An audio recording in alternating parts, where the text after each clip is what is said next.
Good afternoon, good morning. A very warm welcome to all of you. Thank you for your interest and joining in today. My name is Omaid Sharifi. I am a senior manager with the Pan America's Artist at Risk Connection.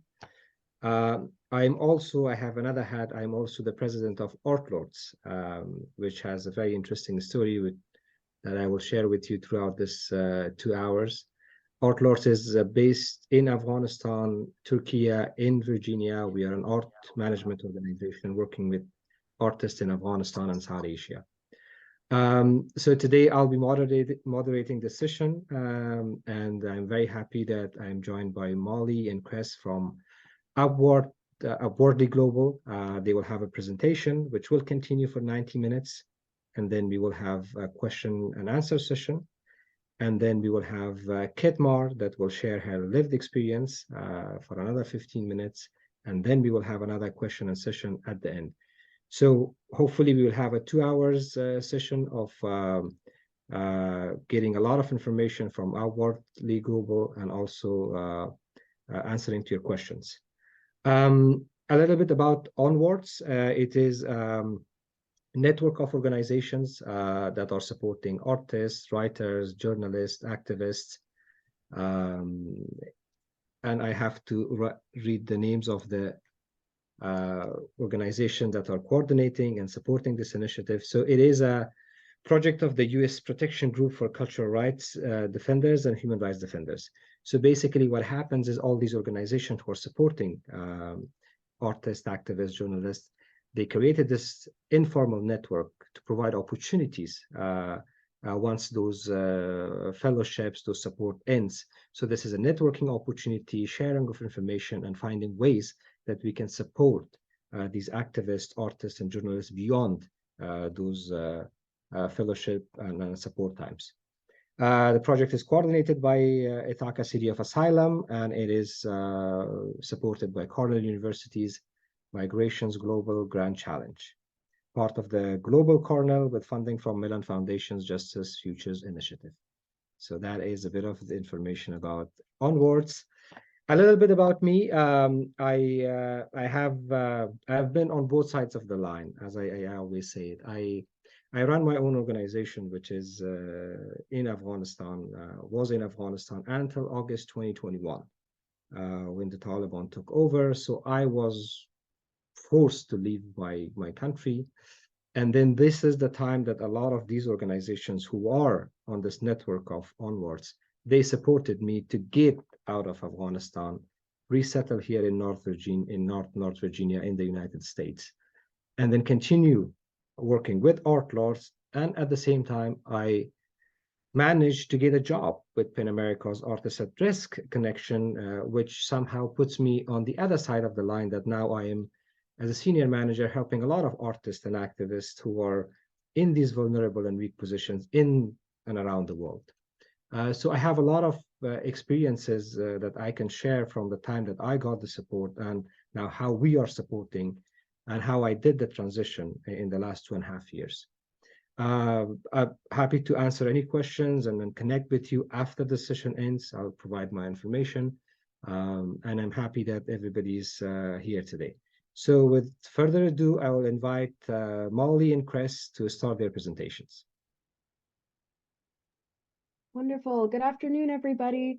It's lovely to meet you. My name is Molly Balk. I'm here with Upwardly Global and joined by my fellow associate, Chris, who can introduce himself as well really fast while I get this shared screen going. Hi, yeah, thanks, Molly. So my name is Chris. I'm also with Upwardly Global, and we'll be doing a presentation today with a little Q&A afterwards as well. Yes, and I do just want to say this is a lot of information being front-loaded. You are going to get all the slides and all of the links and resources at the end, so do not fret. Everything is recorded. Everything is available to you. So just a little bit about our organization. Upwardly Global is the premier national organization working to support immigrants and refugees with international credentials to restart their professional careers here in the U.S. And our mission, as you can see here, is to eliminate employment barriers for immigrant and refugee professionals while advancing the inclusion of their skills into the US economy, which acts as this kind of symbiotic relationship.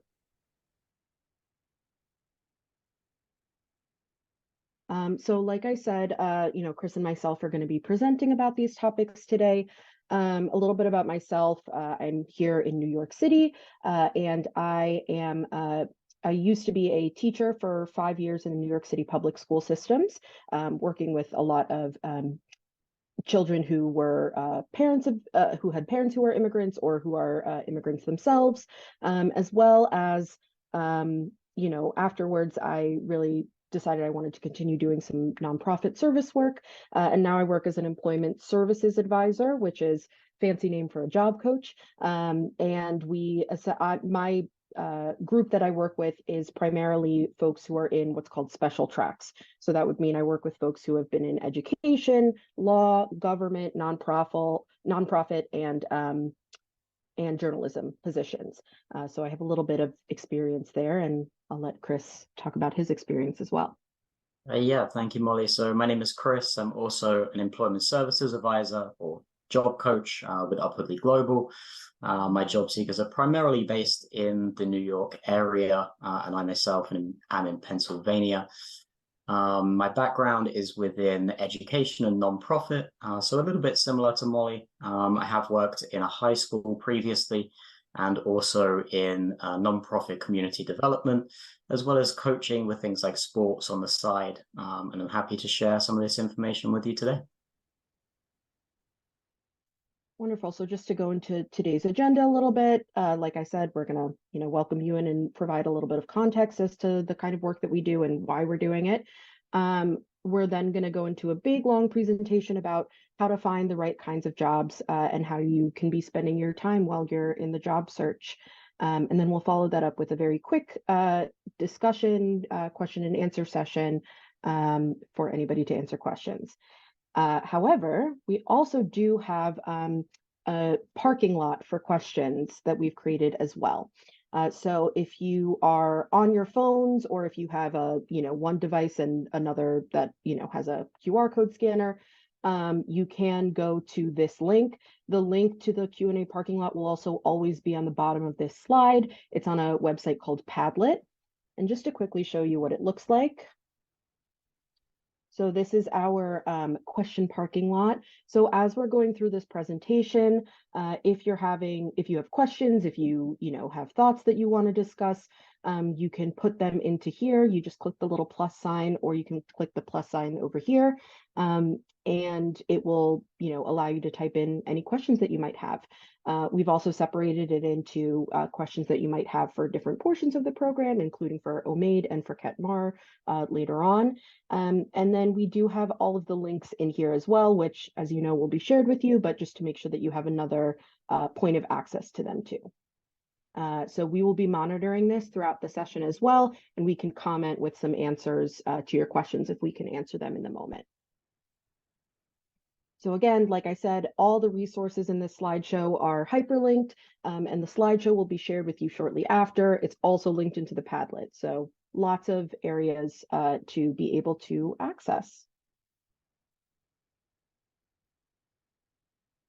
All right, so we want to start off by saying, we know that folks in this group and that the job seekers that we work with face many different kinds of challenges in the job search.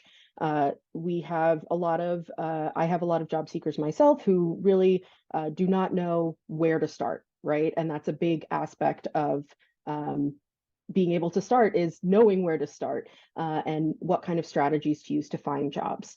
We also have people who might have a lack of licenses or certifications, particularly those that might not be able to be evaluated here in the US. We have people who are stuck in survival jobs and who, need to be, driving for Uber or working, service work or retail work in order to, just be able to survive. We know that New York City is super expensive, and I'm sure, cost of inflation, always super fun. So we also then have an understanding of what the resume and the interview might entail. There are a lot of US cultural norms that might not be what you're used to from your home countries. We also, when you come here, you might face a lack of professional network. You don't know a lot of people that are within your job field. And having a network is really an enormous portion of being able to find the right kinds of jobs and really get those jobs. And then lastly, we do have some unconscious bias and unspoken cultural norms. And that's something that a lot of our job seekers face as well, that they feel like, I didn't know that this was expected of me in a job interview, or on my resume, or whatever it might be. So we wanted to start off with a little question to you all. And we're using this tool called Slido. It's really fun and interactive. So if you go to slido.com and then put in the keyword or password of onwards, you can also just click on or you can, scan this QR code here at the top. And the question is just, what is your greatest challenge in finding a job so far? What has been your greatest challenge? Just to see sort of where people are landing in here. So it should be, we're going to use this tool once more later in the presentation. So I encourage you all to, log on and see if you can use it now, if there are any issues. But yeah, and then as it populates, as people answer, it should come up with some active answers. Ooh, there we go. Okay, so lack of licenses and certifications, understanding of resume and interview expectations. Absolutely.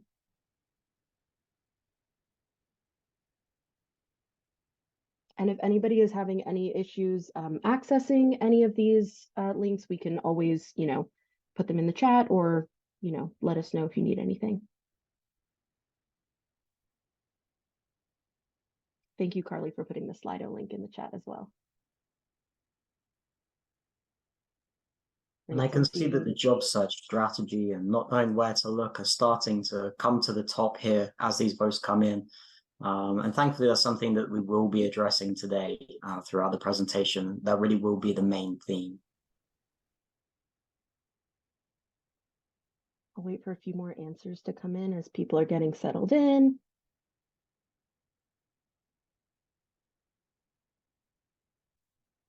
And we know that you might face all of these or some combination of any of these.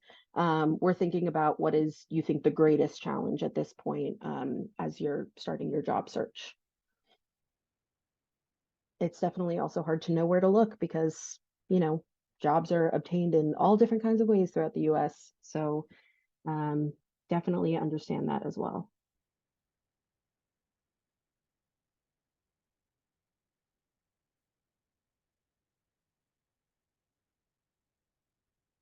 We just have something in the chat here, Molly, from Pablo having some trouble signing in, I guess, using Slido. Okay. And also from Rainier. All righty, let me see if I can pull it up.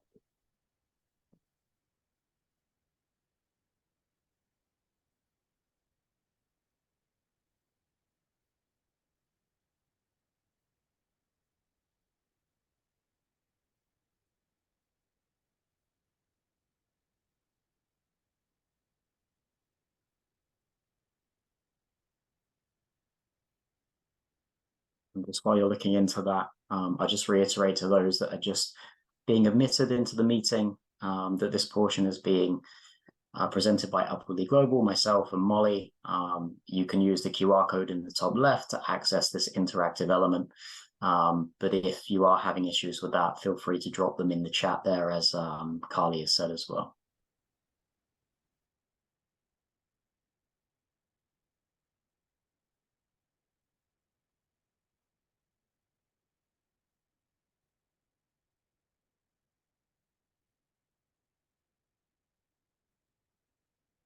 Okay, so it should pop up with a little link at the top that, or a little button at the top that says joining as a participant, enter code here. So that's where you would enter that word onwards.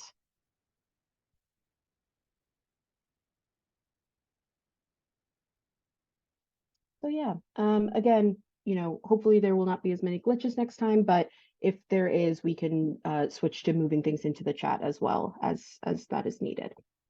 But thank you to those of you who were able to log in and to answer those questions so far. We're definitely seeing a big need for having a strategy to look into your job search. All right, so this poll will stay open, so we can go back and look at some answers later, but I'm going to move it on and hand it over to Chris. Yeah, thank you. So we're really starting that strategy with how do we spend our time? The 4 points here in bold really are the main ones that I'll cover. And the top two are probably the more traditional aspects of the job search and really the kind of non-negotiables. So we're going to be searching for jobs. Now, of course, there's going to be a lot of different ways that we can do this. Predominantly in 2023, this is going to be online. So I'm sure many of you are already using websites such as LinkedIn, maybe Indeed. We'll also go into some other websites that you might be able to use and that might be useful on another slide. And we actually want to try to look for jobs that really line up with our experience, our education, and our skills. And again, this is something that we'll cover on a separate slide as we go. This is more of just an overview of what you're going to see. Then we have applying for those jobs that we've found. So there are two parts to this usually. This would be the materials, so the resume and the cover letter.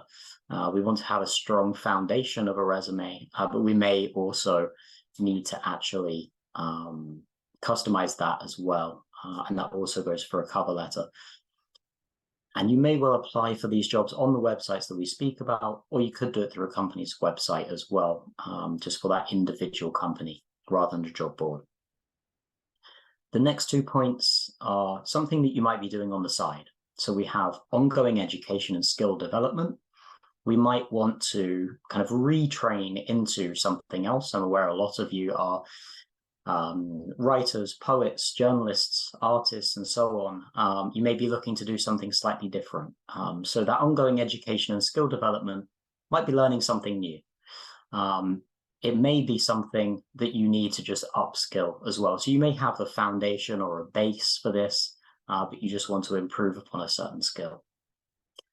Networking with other professionals. This is a really useful mechanism, especially here in the US, and it may feel foreign to a lot of us to do. Speaking from somebody who does not come from the US, this is something that in England we don't really do all that much. And it can be an adjustment. This is something that I really think is a skill that you will learn over time and can be really useful for things like referrals. And again, we'll touch on that a little bit more later. The bottom three, which are not in bold, are things that you may be kind of doing on the side or in the background. So volunteering really can serve in two different functions. So one of those is to gain a little bit of experience. Maybe you can volunteer with an organization that actually does something that you're interested in professionally. Or secondly, that could also be volunteering for something that is acting almost as a distraction, or something that is really just going to take up some of your time to get away from the job search as well. So that could be something very simple, like maybe in an animal shelter or a library or something like that, that is really just serving your community. We have survival jobs just to pay the bills. So this probably isn't something that's related to your industry or your targeted industry. These are things maybe like working in a supermarket and similar jobs, maybe restaurants, bars, in order to really just to pay the bills. And finally, we have a note here on self-care. We understand that the job search can really take up a lot of our time. It can be very stressful, as well as time consuming. And there are a lot of things to troubleshoot as we go along. So we need to make sure that our own health is also kept in check. We want to be in good spirits, of course, throughout this difficult time, and to take time away from it as well, in order just to refocus. And we can go on to the next section here. So when we are looking for jobs, and that is the top two bullet points that I mentioned, this is how we're actually going to search. So we need to make sure that the jobs that we're looking at are really relevant to our experience, our education, and our skills. So you can see it also mentions interests. Now, I have an interest in photography, for example, but I don't have any formal qualifications or education. So maybe that's something that I wouldn't target. For some of you, however, I do appreciate that something like photography is going to be one of your skills and you do have education experience. Maybe you would be tying that into something like marketing or social media.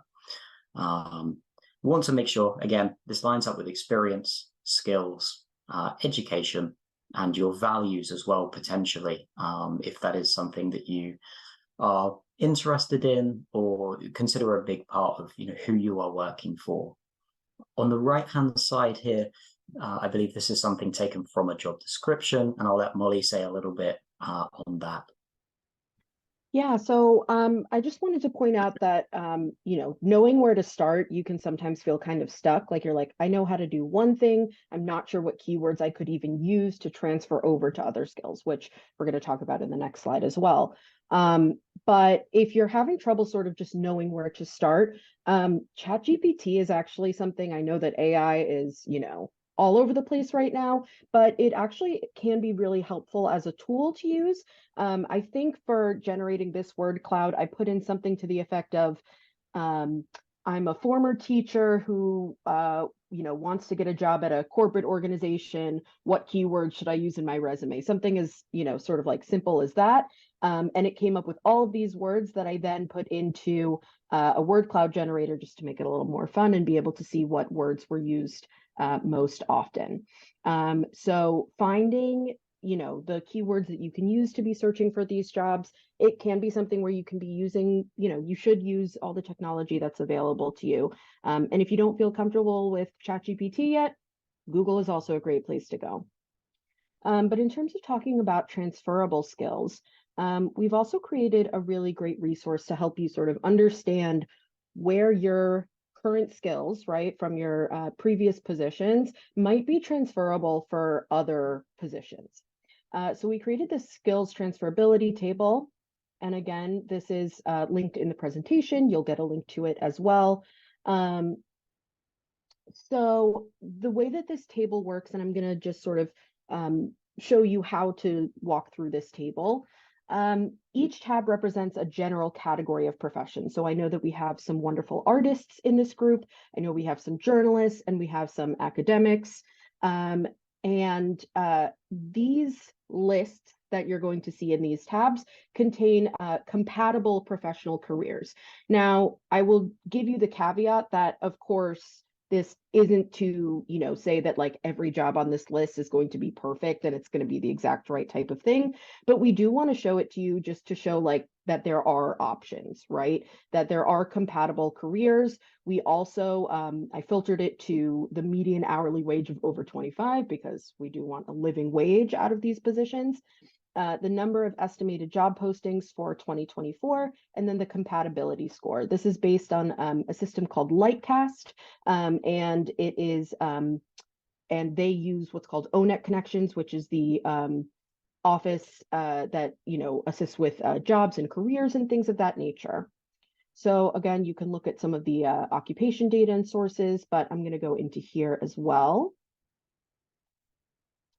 So the first slide I just want to show you quickly is about job zones. So job zones is ONET's way of sort of dividing up different kinds of jobs in terms of how much education and experience is needed in order to do that role.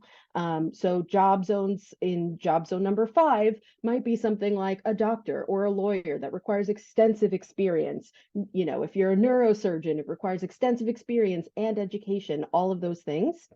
Whereas job zone 1 is occupations that need little to no preparation. So those are your very basic entry-level jobs that might be survival jobs as well.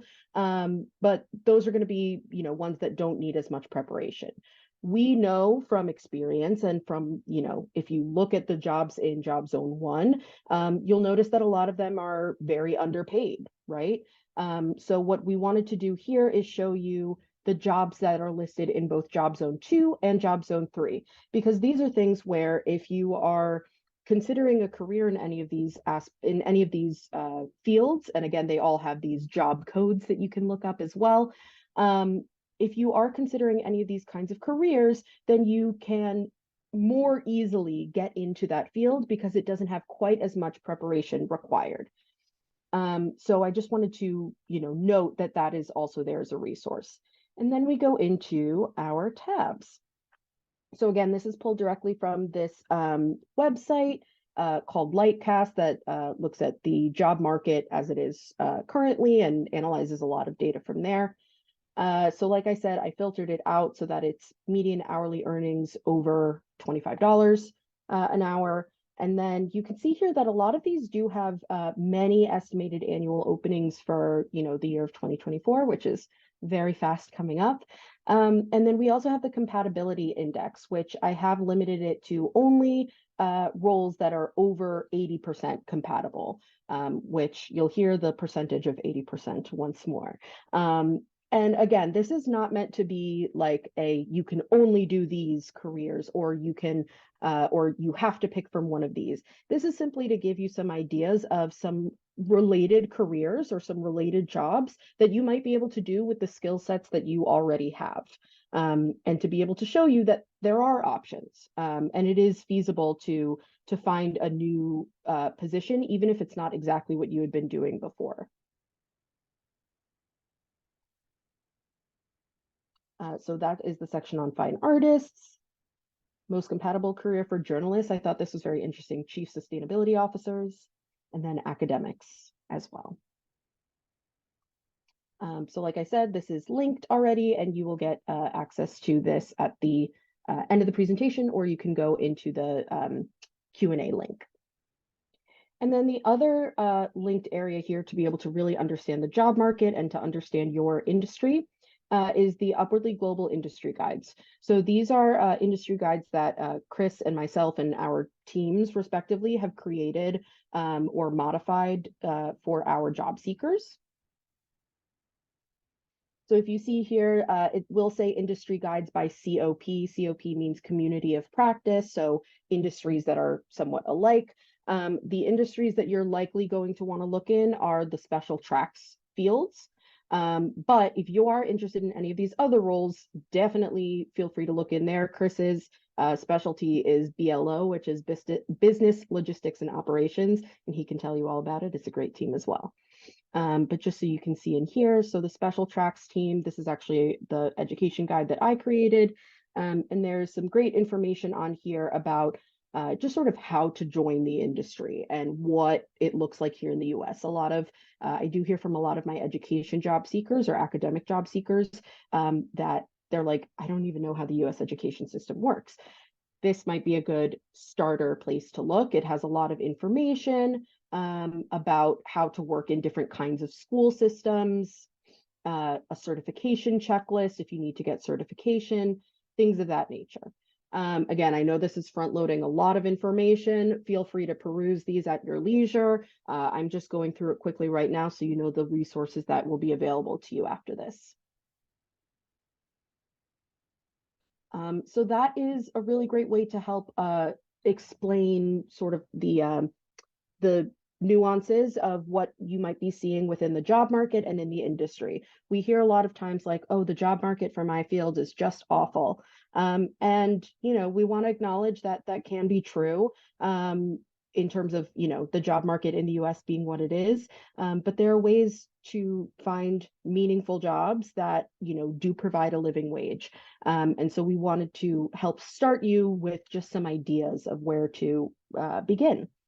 And with that, Chris is going to talk a little bit about the kinds of skills that we want to be looking into when we're applying to these kinds of jobs.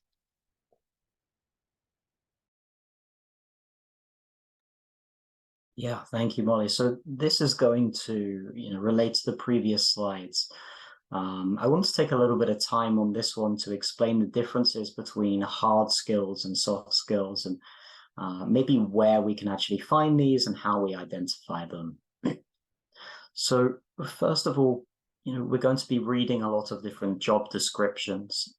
Within these job descriptions, you're going to see both hard and soft skills listed.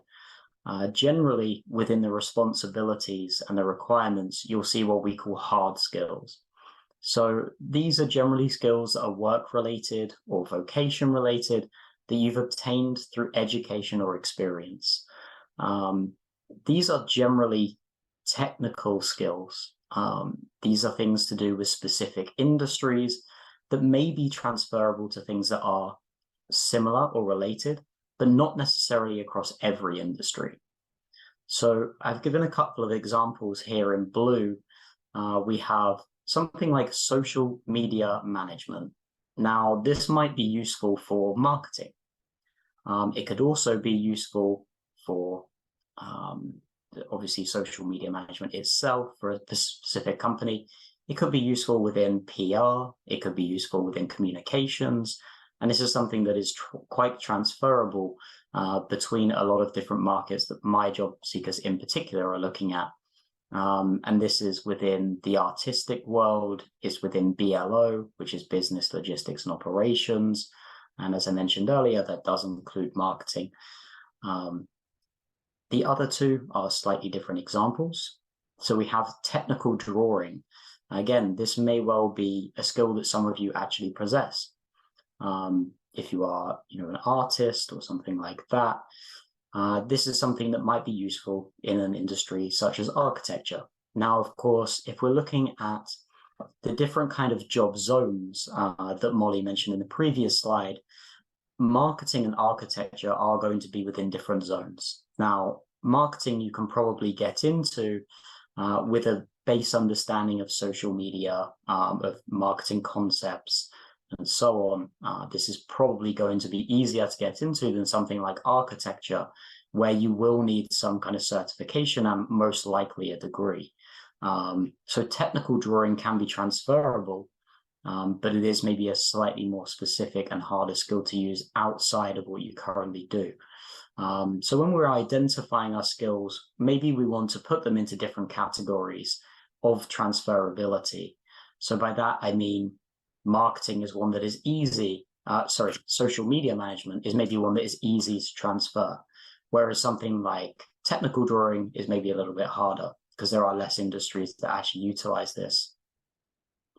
The bottom one is something that could be used maybe with administration. So this is onboarding. This one is maybe something that a lot of you haven't done before, but this is used across a variety of different industries and is very transferable. So this may well be the process of, like at Upwardly Global, when our job seekers want to join, they'll have an initial call with an onboarding associate. This person is really making phone calls, taking notes, and entering data. So we would see this as an administrative function, as you can see underneath in the brackets. And this is something really that is transferable across many, many different industries. It doesn't really matter whether it's finance, whether it's non-profit like we're in. It can also be done within different sectors like human resources. So they will often have some kind of onboarding associate or function as well. So these are hard skills. They're work-related. Generally, you would get an understanding of them through having done it previously in work or through your education. Now that could be like high school, it could be your degree or so on. And then we have soft skills. These are skills really that we would see as people skills or character traits and go along more with your personality than the actual job itself. And that's why we call them non-technical skills. So as you can see, we have examples such as teamwork and collaboration, problem solving, and time management. So these individual skills, although they are useful, they are not necessarily applicable to just one industry or one group of jobs. You could see on trying to apply them to the left, teamwork and collaboration is useful within marketing, architecture, and admin. Problem solving and time management, that also applies. So these are things really that we need to develop through practice and through just striving to be the best kind of employee that we can be. And these are things really like working with other people and working to deadlines, which is going to be relevant to any job, any industry, and hence why we're calling these non-technical. Yes, they are very transferable, but they're not the things that we're necessarily going to be marketing ourselves on. What we want to really be showing to potential employers are these hard skills more than anything else. And that's what will be in your resume, in your cover letters, and what you're speaking about in your interviews as well. So hopefully that gives you a good understanding of what kinds of skills might be transferable. And we're going to go into this a little bit further on this next slide as well, I believe. Yeah, before we go into that, which it will be another Slido, so I'm going to put the direct link into the chat so everybody can see it. I just want to provide an example from my own life and job search of something that was a hard skill as opposed to a soft skill. So as I said before, I was a teacher for many years and working in education. You know, there are a lot of really specific education, teacher specific skills that would be on my resume typically. When I was applying to this job at Upwardly Global, it asked for somebody who had coaching experience, obviously, right? And I knew that I had, you know, I wouldn't have put it on my resume as coached, but what I had it as was mentored, right? Because really what I did a lot of was mentoring high school students. I mentored some of the new teachers who came into the field and helped them get through their first year. And so I think, you know, even just that simple little word change of changing something from mentored to coached, right, makes it something that is a hard skill. It's a vocation related skill. A lot of other ones from education would be like case management, right? Being able to, you know, manage individual student grades. A slightly fancier term for it would be something like case management, which is a job that many, many nonprofits need as well, right? And even, you know, things like government jobs, some healthcare positions, right, might also have to do with case management. So I think that's definitely a really great, you know, way to sort of think about, okay, well, I need to have, you know, all of these soft skills, but everybody has to have all these soft skills. What are the hard skills that really make you stand out amongst other candidates? All right, Yeah, I so think it's a really good point. If I can just add to that as well, Molly, and using exactly the same skill. So speaking about coaching, that is something that I've done throughout my career so far, but in various different capacities. So it doesn't necessarily always have to be the main function of a previous role. This is something that I've done in education, not as a fully fledged teacher like Molly, but just being in the high school system, but also as a sports coach and a personal trainer in my spare time. And this is something that I highlighted, again, in order to get this position at Upwardly Global, in kind of teaching individuals how to do things, and how to instruct, and how to teach people new skills. And although it was in a slightly different capacity, it's very, very transferable. Yeah, thank you, Chris. I'm going to put the link to the Slido in the chat and move it forward in just a moment.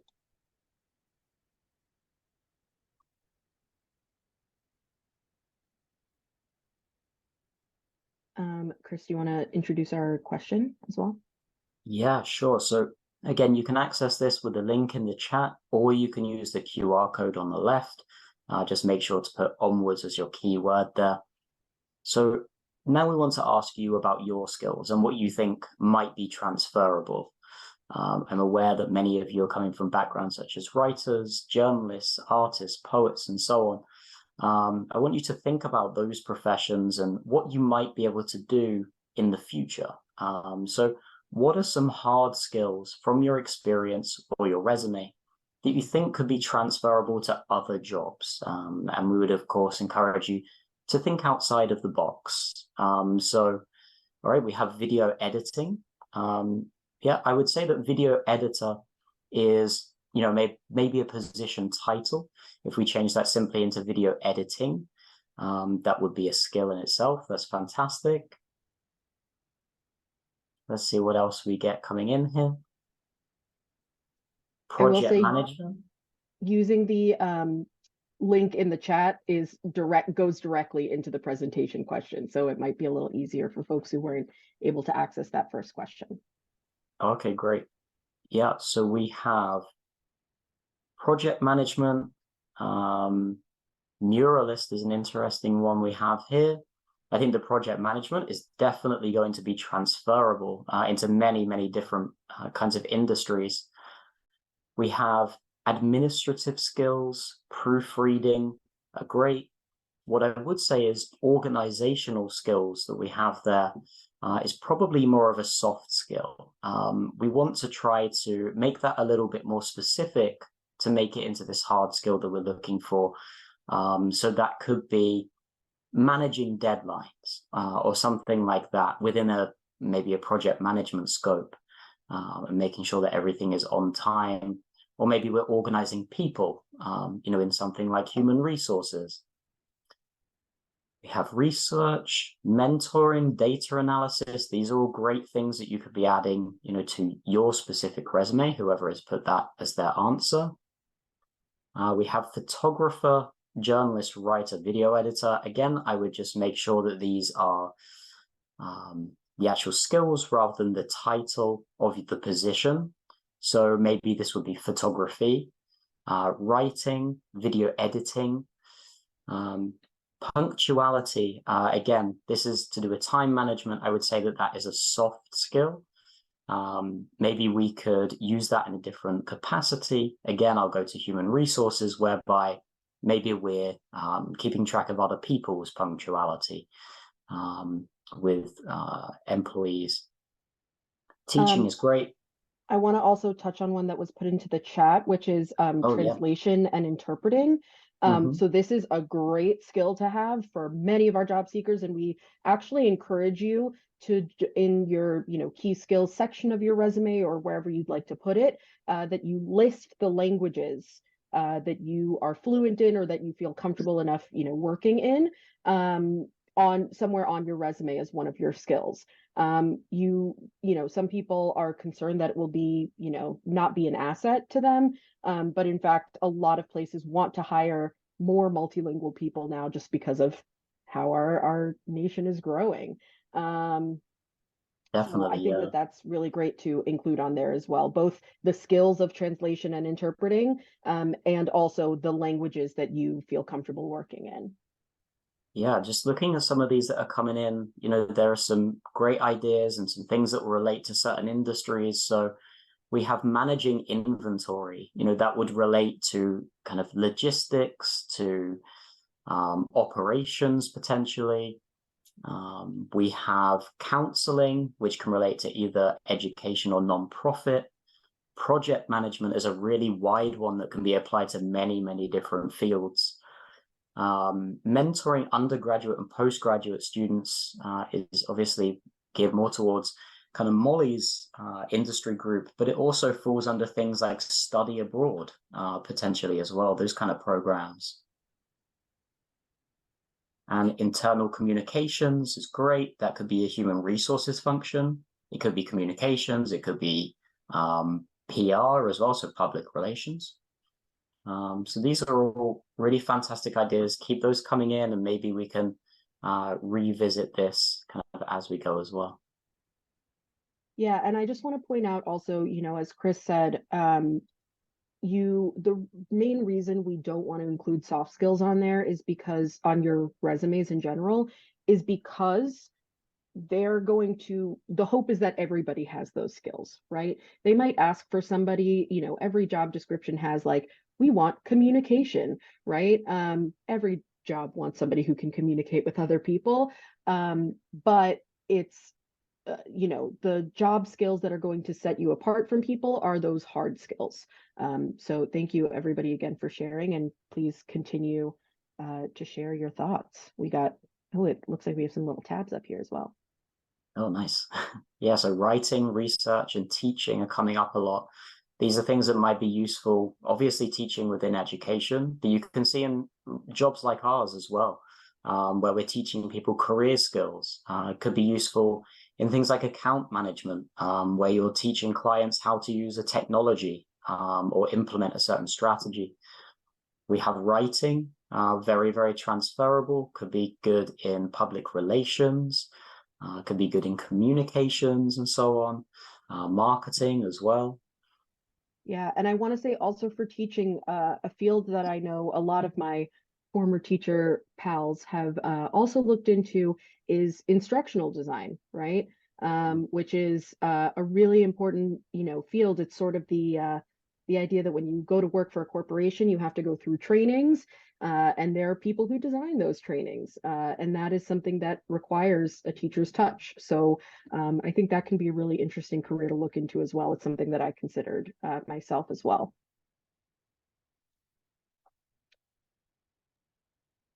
All right, so we've identified the types of skills that we possess and that we might be able to use for our job search.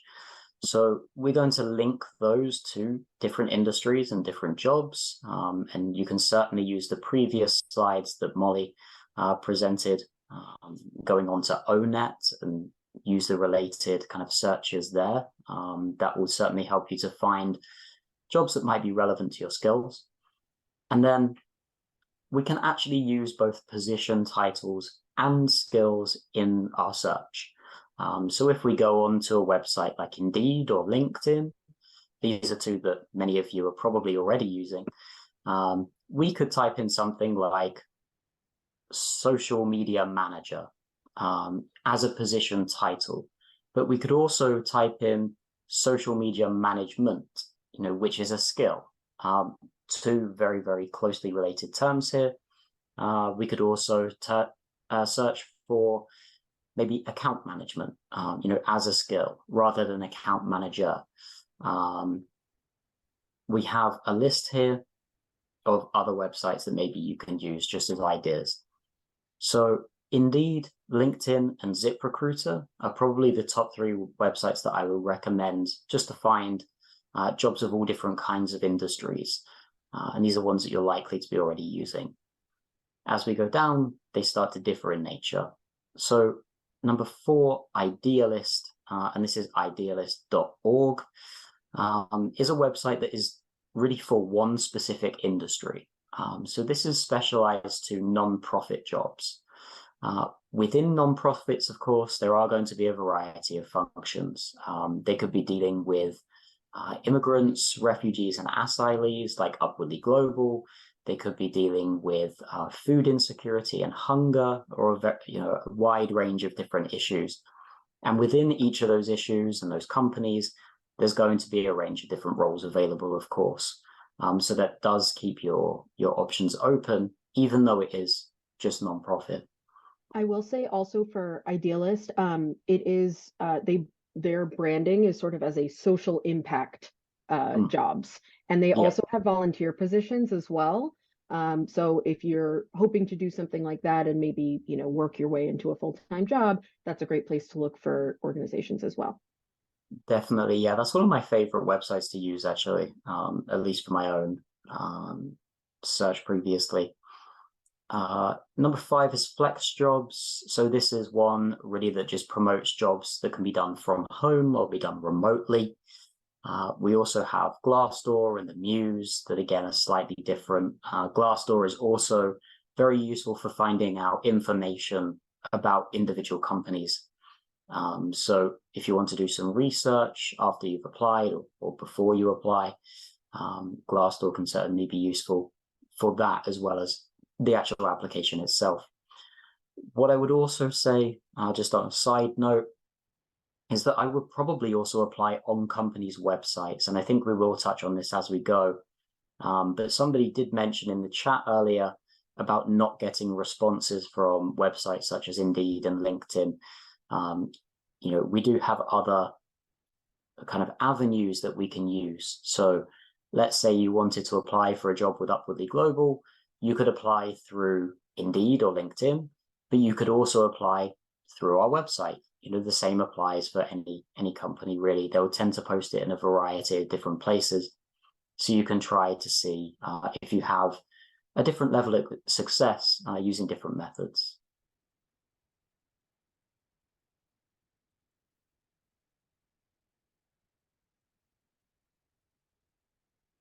sorry, I think I've gone into the next slide here with that. No, you're fine. I think I muted myself accidentally. Okay, so when we're thinking about targeted job applications, right? So this would be like you found a job that you want to apply to, but let's say you're a teacher or an academic, and have found a job at maybe a nonprofit or a healthcare company, and you're ready to start looking for, you're ready to start actually applying for those jobs. So the first thing is that, we do encourage you, like Chris said, to go directly to the company's website. The reason for this is that sometimes places like LinkedIn, have their own application button, but it will just take you to the company website.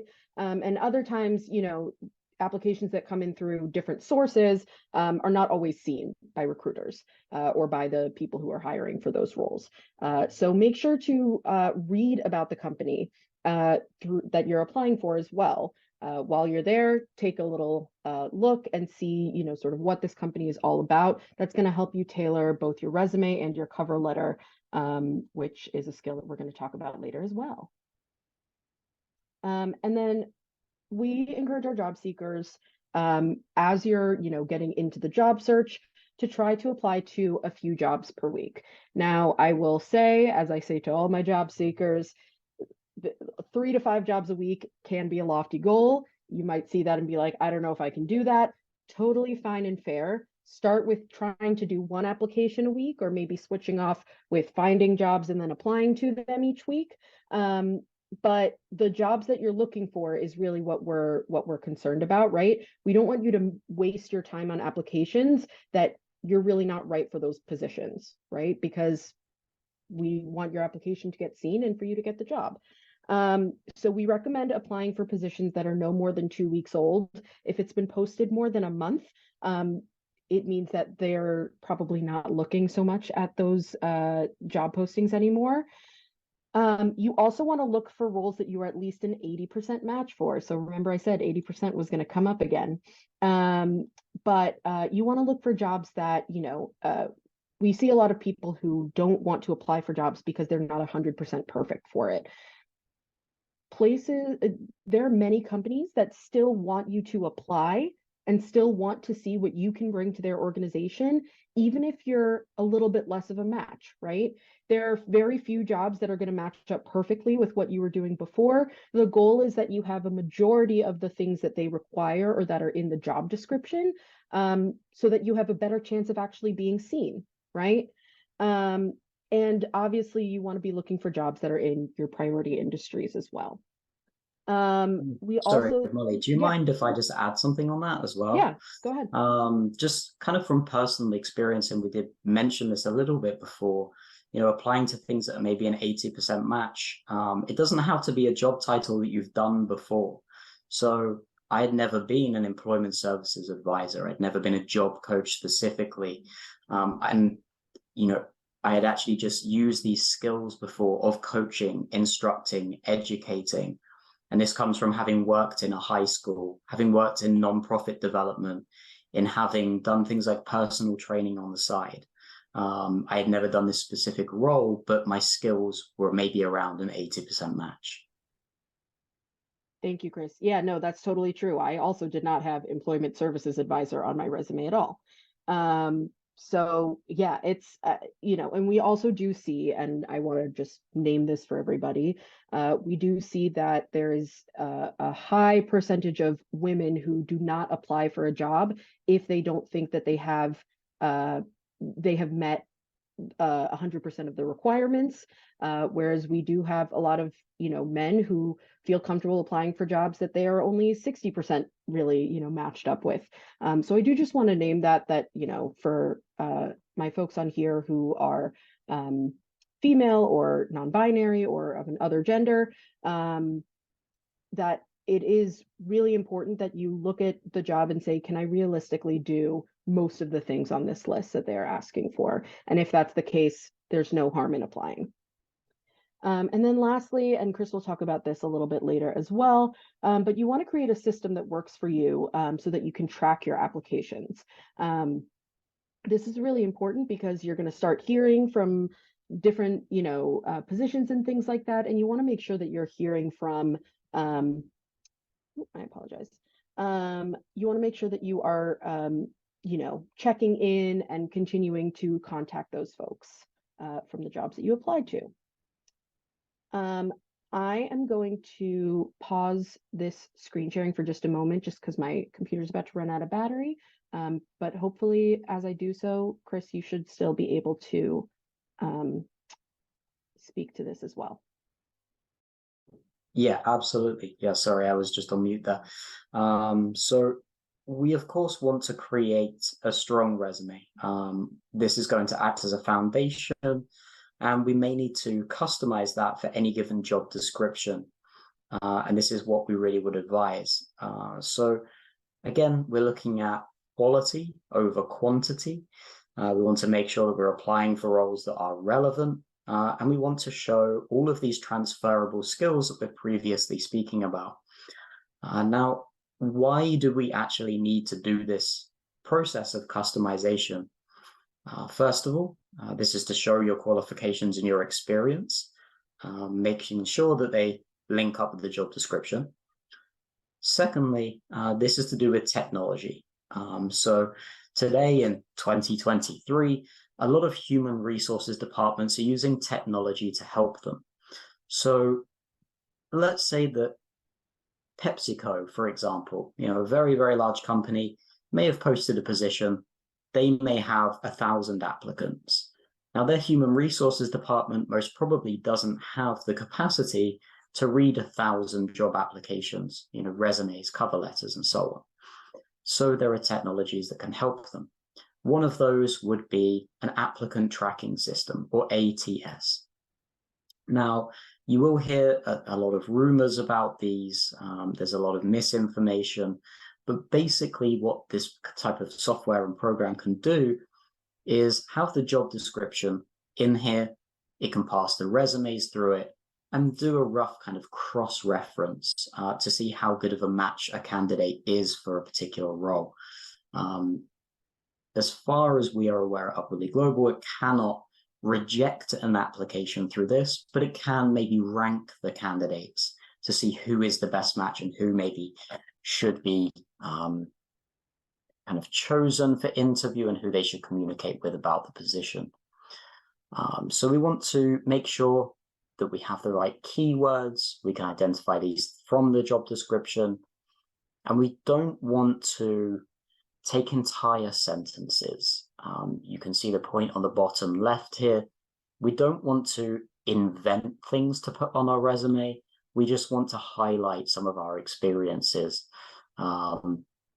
We don't want to rewrite the entire resume every time, but we may need to change some of those keywords depending on what the employer is looking for.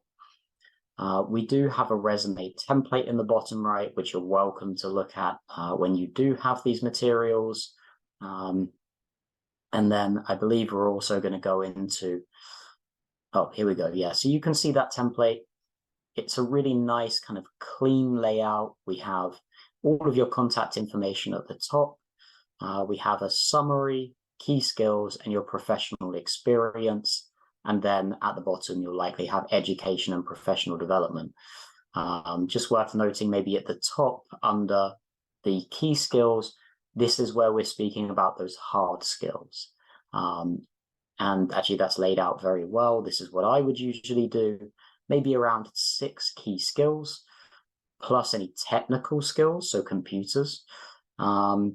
This is maybe different software that you know how to use. This might be something like Adobe or Photoshop, and then languages as well, which we mentioned earlier, can be very useful. What Molly's highlighted there is we're not including soft skills, so just communication, being a hard worker, team player, maybe just being on time or punctual. These are things that the employer will assume of you.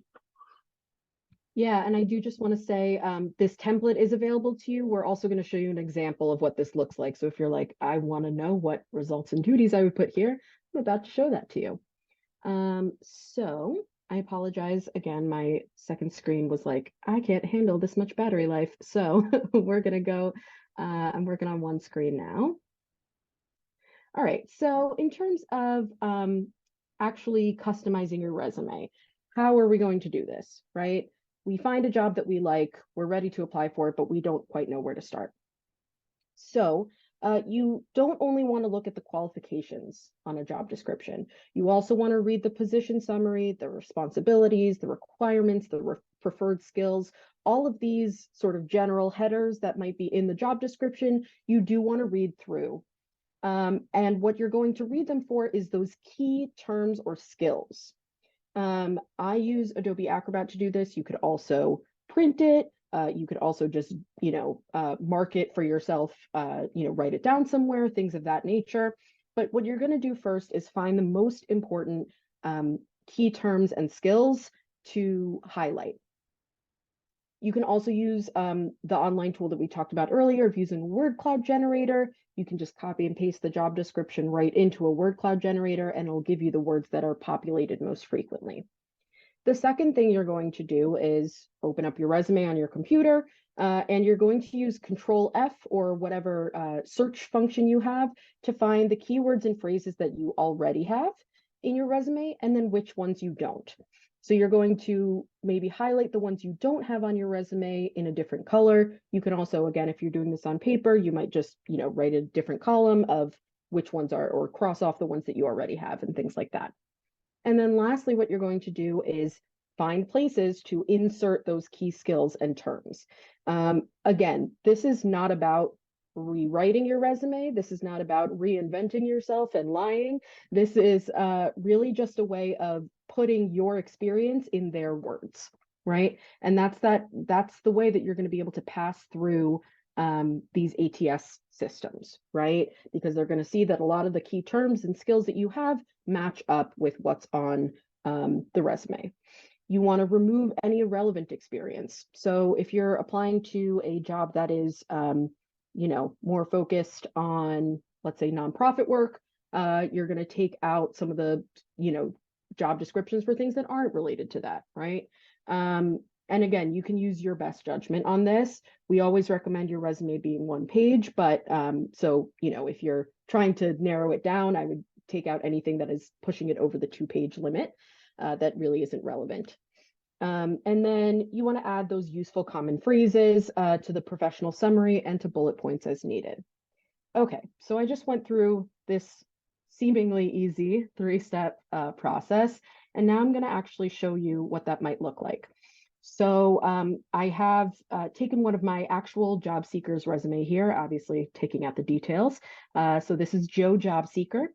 And Joe Job Seeker was a concert photographer, a music journalist, and he also worked as a social media manager and like account manager in different entertainment and music sectors.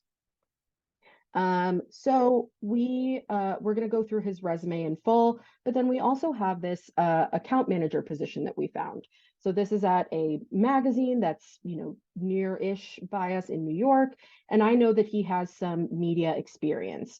So what we're going to do is I'm going to show you how I would really read through the job and then, go through his resume and do that 3-step process. All right, so bear with me here.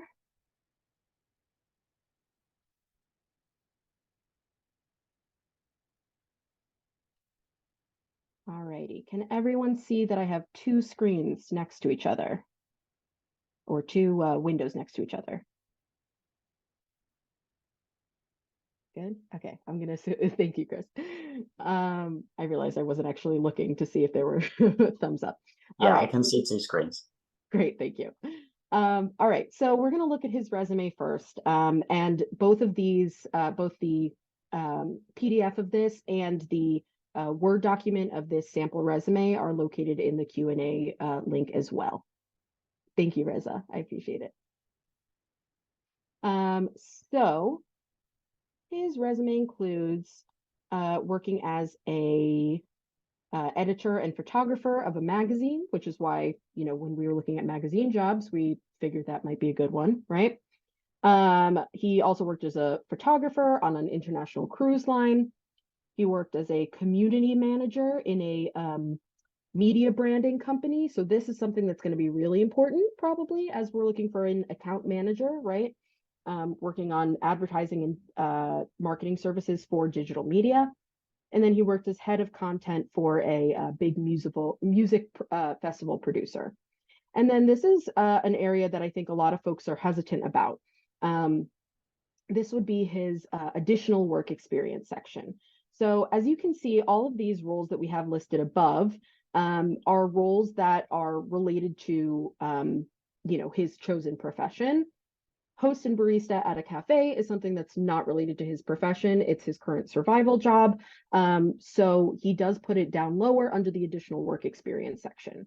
And then he has his education up here or down here. And I'm going to scroll back up just so I can show you the key skills that he has on here. So something that he has already is digital marketing, copywriting, and PR. These are three things that, of course, are their own skill sets, in their own right. But he wanted to include those all together because he's looking for all different kinds of positions. Different kinds of photography that he's done, audiovisual content creator, technical skills. This is a really important one. This is, any kind of, sorry, I'm just trying to zoom in. This would be any kind of technology that you think might be of use in these jobs. So things like Adobe Lightroom, Photoshop, Premiere, these are some tech tools that he knows how to use. If there are any online customer systems that you know how to use.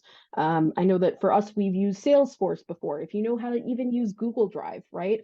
All of those things are technologies that you can put onto your resume as well. As he put on here, he put social media marketing and community management. That's actually a typo. And that he is fluent in English and Spanish, right? So again, utilizing his two languages on there. So I'm going to head over to this job description now. And as I'm reading this, again, this is an account manager for multimedia, right? So, what does that mean? You're going to be developing leads, uncovering a client's goals to make solution-based marketing presentation and managing campaigns across a variety of channels, right? So I go down here to the job description. And what I did is I've already gone through and sought out a few of the words that I think are going to be important for myself. But I want to explain a little bit why they're important. So prospect, contact, and present advertising solutions to new and existing businesses.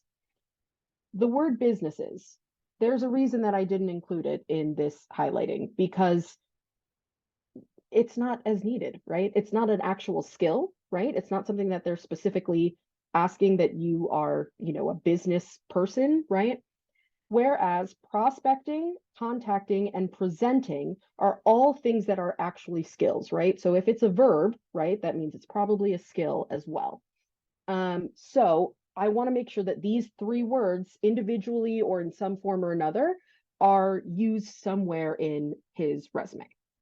Advertising, obviously that is an enormous part of this position.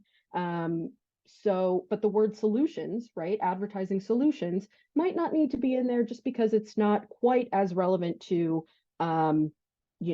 like solutions. It's great if we can include it in there, but it's not the most necessary keyword for what is required of this job. Revenue is one that I could include on here. I'm actually going to highlight it now as well. Because, he can definitely include that somewhere in here too. Strategic partnerships, I think, is a really big aspect of what this job requires, right? Being able to form these strategic partnerships. So those are some key terms as well. And then when I scroll down, we have some other ones in here too. When I scroll down to the requirements, the only one that I wanted to make sure definitely was in here, and if we had more time, I would probably go through this in a lot more detail. But Microsoft Office, I would say, is one that we can include here definitely. But digital media is a really big one because I know that he has digital media experience. So I want to make sure that we highlight that as well. All right, so that was the first step, was really just going through this job description, trying to find those key words. If you have any questions throughout this also, please feel free to put them into our Q&A section. I know I'm going through things kind of fast, so please let me know if you have questions. The link is still in the chat as well. Okay, so the next thing I'm going to do is I'm going to go over to my resume. and I'm going to click Control F, and that's going to give a little navigation tool, right? So the first thing I'm going to start with is I'm going to start with that word prospect. Okay, no matches. The word prospect is not in his resume. Contact. Not in there either. Advertising. Okay, we have that in there. Perfect. The keyword is in there at least once. We can see if we can include it more times, but since it's in there at least once, I'm going to mark it as complete by, if I can here, by changing the color. I'll say it's blue. And again, you could just do this very simply as like crossing it out or, marking it as done or check mark, something like that. Okay, revenue. Not in there. Strategic. Okay, so we've got two different examples of strategies and then strategic merger. So that is in there.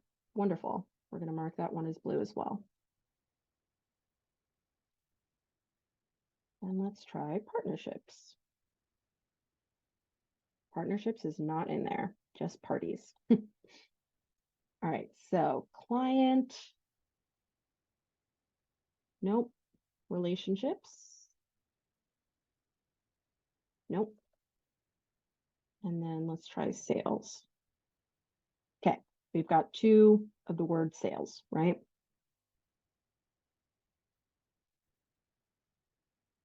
And then I know that he has digital media in there because I've seen it in there already.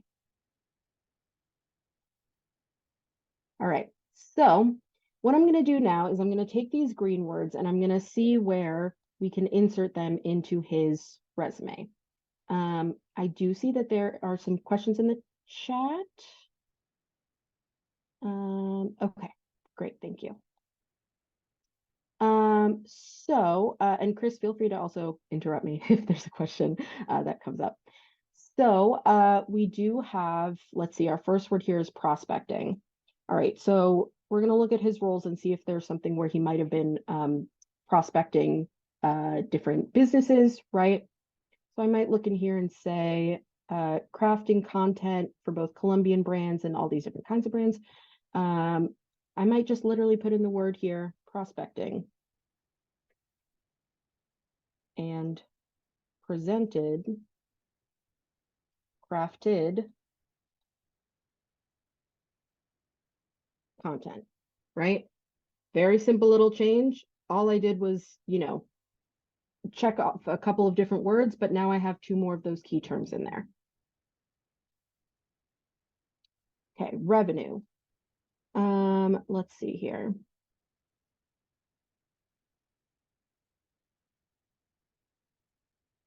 So he has a note here about when he was a photographer on this cruise line.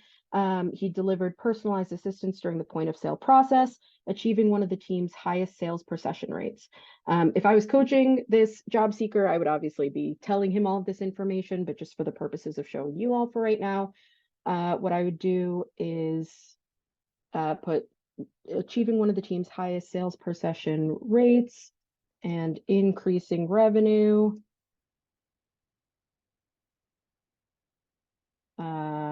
by however many percent, right?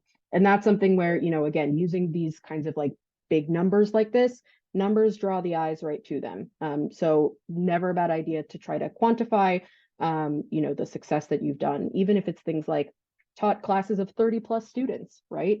That is something where the eye is going to be drawn to that. They're going to see, oh, these are the kinds of quantities that this person can work with.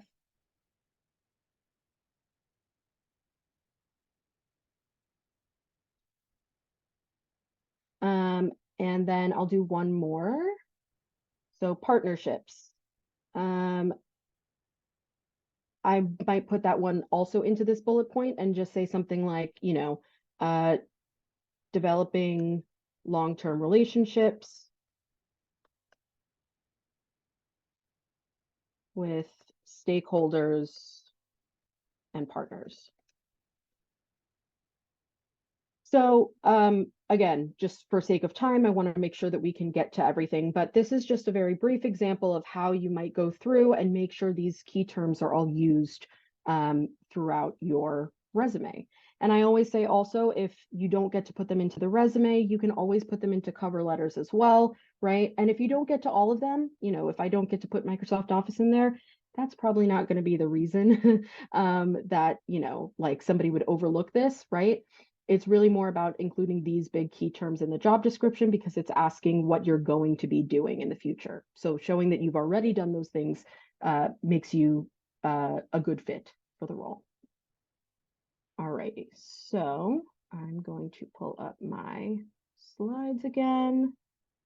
And like I said, both the Word document and the multimedia account manager role are linked in the parking lot too. All right, and I'm going to turn it to Chris to talk about some applications. Yeah, sure. Thank you, Molly. So we're just going to go through these last few slides pretty quick because these are maybe slightly outside of the finding an application process. Once we've applied, it would really be a good idea to track the individual applications. So you can see here, this is just an example that I tend to present to my job seekers. The columns that I might use are things like the company, job title, location, what website I used, and any potential notes. So these are things like if the position is remote, or maybe it's a temporary contract for 6 months, the link to the job, which is probably going to expire at some point, of course. And then you might also want fields for the different interviews that you go through. So you could have maybe interview 1, interview 2, interview 3, and any relevant notes in there. If at any point you are not going to be continuing in the interview process, you could also maybe note a reason that anybody gives as to why your application was not successful as well. And that could be some useful feedback for you to implement. Now, when you get this presentation, you can actually click on this slide and it will take you to, I believe it is this version, and you should be able to download it, take out whatever's already in here. And actually use it as your own application tracker should you like. So as I said, I think we're going to go through these other parts pretty quickly because we also want some time for question and answers before we move on to the other section with other presenters. If you would like to go on to the next one. So networking, I'm really just going to touch on here. This top sentence states that around 80% of all jobs are filled through direct referrals and networking. This is not an exact number. We do not have an exact answer for this, but it is kind of roughly what we would speculate based on our partnerships and what other kind of hiring professionals have said. How do we actually network? We can use a lot of online tools. So things like LinkedIn that many of you are probably already using. Lunch Club, Meetup, these types of websites. You might be able to attend events as well for professional networking. A lot of these are now in person again in a kind of post-pandemic world, if you like, which is nice. And you can often find these, again, through those websites, or maybe through things like public libraries or the state or regional government websites as well. You could join some professional groups or associations, so you can speak with like-minded individuals, maybe people that are searching for jobs, maybe people that are already in those jobs. And you could conduct informational interviews or informational sessions with companies or individuals that you are interested in. And then we have some notes on how to utilize LinkedIn for this networking process. Keep your profile up to date. Search for companies that you're interested in and maybe follow them, as well as following individuals who work for those companies. Now, for recruiters, when they're looking at profiles, they can see if you are following that company. And generally, that might give you a little advantage as well. And look for similar companies, within your network. Maybe there are people that know people at other companies that might be able to help. And then we want to have a message to introduce yourself, which I believe is the next slide, and is kind of marketing yourself. So we'll jump to that.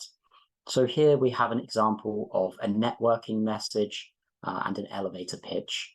An elevator pitch is a term we use in marketing for how do we introduce either ourselves or a product to somebody in the same time it takes us to ride in an elevator with them, which we would estimate to be somewhere between 60 and 90 seconds, depending on how big that building actually is, probably not to the top of the Empire State. But we can see here, we want to try to make it relevant to the person we're speaking to and not make it seem like we just want something from them. So under connection message, you can see we introduce ourselves and we say, I saw your profile or your post or your article or presentation on something. We found it informative and you would like to connect with them more about maybe their projects, their work, their company. And this can be a way for you to start to introduce yourself to other people and maybe to get into those informational interviews or informational sessions with them as well. And then we have thank you messages as well. So if you do have an interview, make sure that you are connecting with that person afterwards, just saying thank you, really. So you can see here, thanks for the conversation. It was a pleasure to learn about the topics and, something else that you would like to pick out. This could be after a conversation with somebody informally. It could be after an interview. If it is an interview, make sure that you're saying you want to know the next steps as well. But otherwise, this message says they would like to remain in touch. Again, you can read through these maybe when you have the presentation, as we are just aware of time. We just have a little bit on US norms as well. Myself and Molly will just go over briefly. Yes, sorry. I just wanted to say I see some in the question and answer section and in the chat. We're going to get to those. We've got like 2 more slides, and then I want to answer these questions that are in here as well. I also just want to say the LinkedIn piece, I know it might feel awkward to just send connections to folks that you don't know. It is normal. It is expected. It is a US cultural norm to reach out to folks just to network. So if you're feeling anxious about, messaging people who you don't know yet, just know it is perfectly normal. And the worst thing that they can say is no, right? The worst thing that they can do is not respond. So nobody is going to, dig deep into it. They just probably will not respond to the request.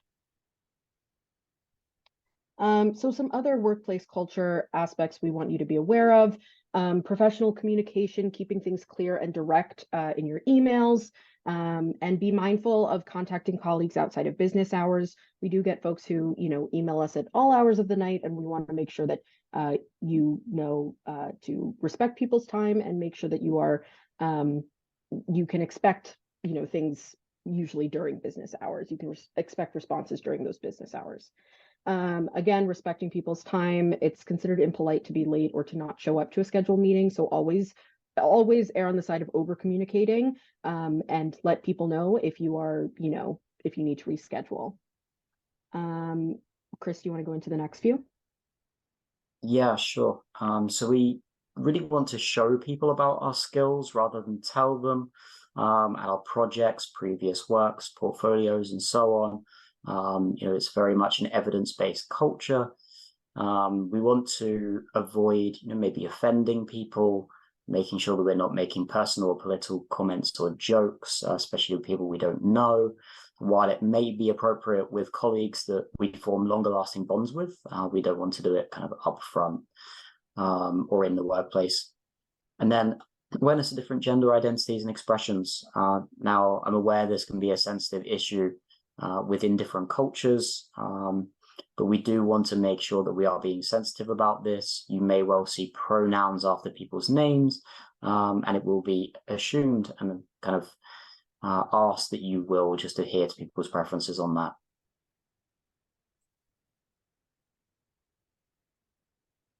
And then, yeah, go ahead, Chris.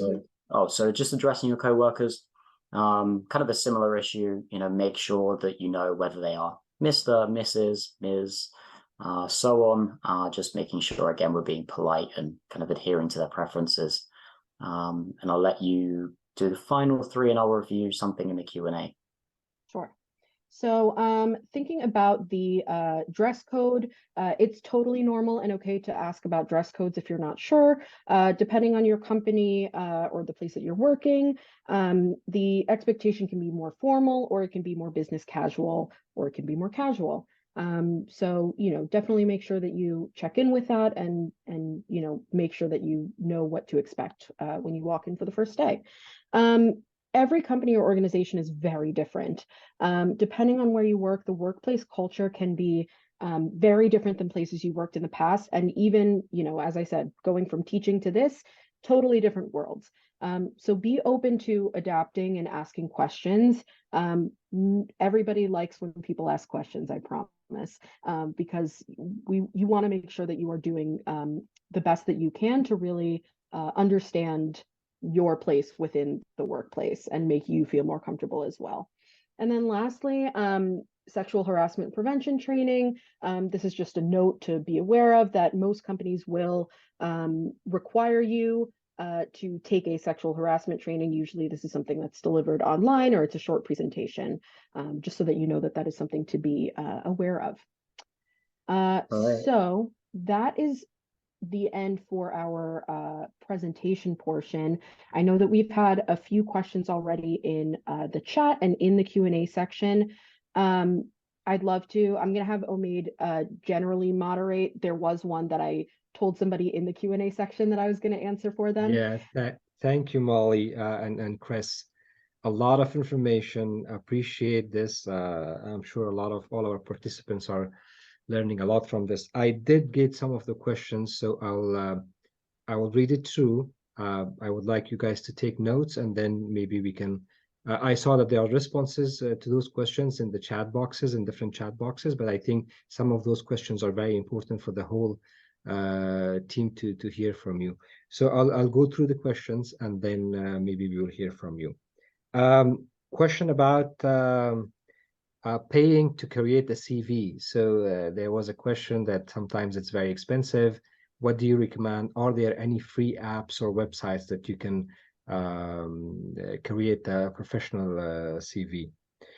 There was a question about when do you start applying for jobs? For example, if you're in an educational institution or you're in a fellowship, is there a time frame? Is there a standard time frame that you start applying?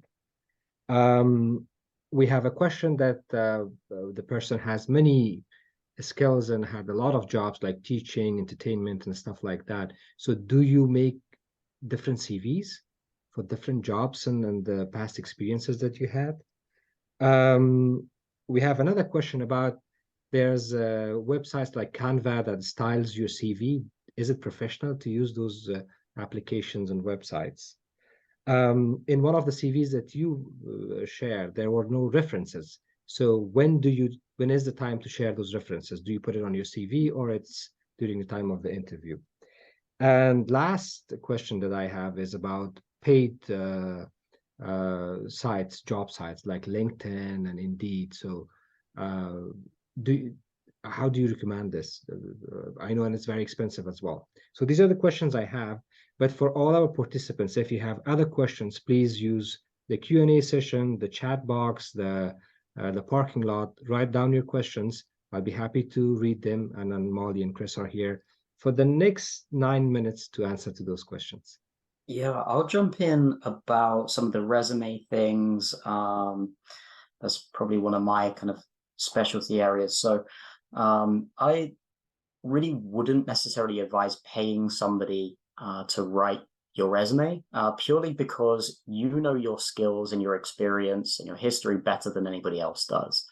You're more than welcome to use the template that you'll be able to access through our presentation. This is something that we've developed in conjunction with some of our partners. So we know that this kind of structure works, and you just want to make sure that really it is pointed towards a certain industry. So if you do have many skills that relate to different areas, yes, of course, you can produce multiple resumes, but what I would say is they do need to be pointed in a specific direction.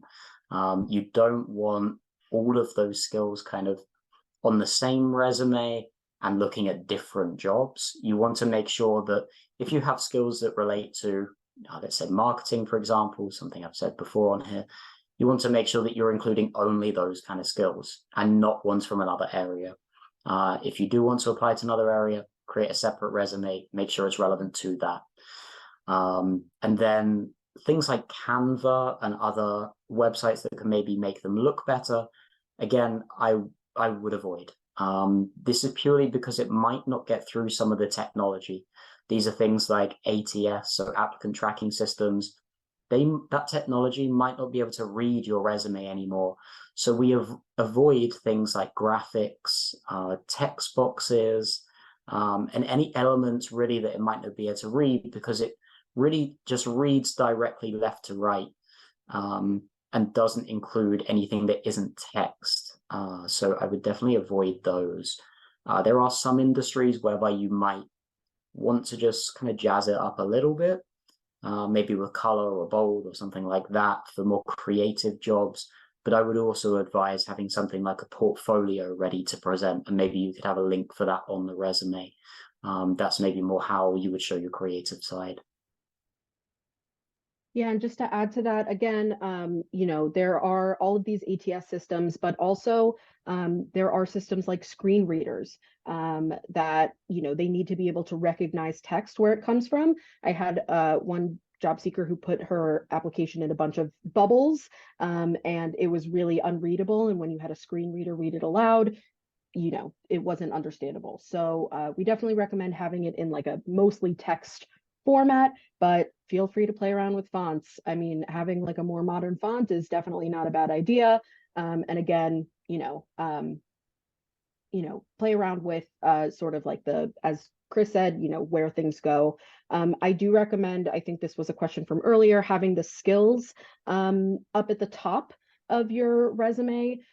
Skills is something that both on LinkedIn and in resumes and general job searches right now, those are being sort of pushed the most.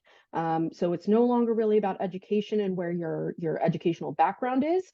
It's much more so about the skills that you have.